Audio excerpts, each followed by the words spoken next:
Nous sommes dans la ville de Saint-Pierre, sur le site de la Maison coloniale de santé.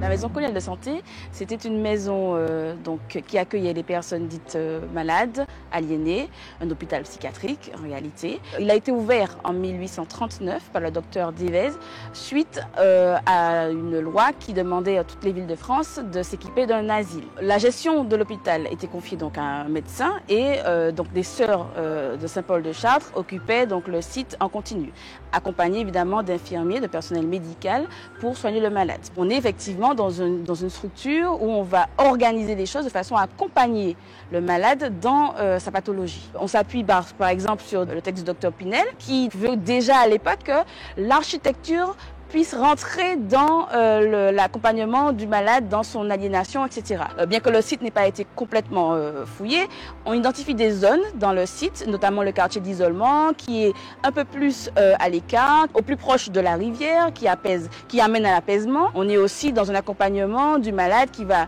travailler dans le jardin la journée ou s'occuper à la couture, à la broderie, etc. On a aussi des traitements médicamenteux et puis on a évidemment ce qui fait toute l'innovation du site, l'hydrothérapie, qui va permettre, grâce à l'eau, de traiter le malade avec plusieurs procédés en fait.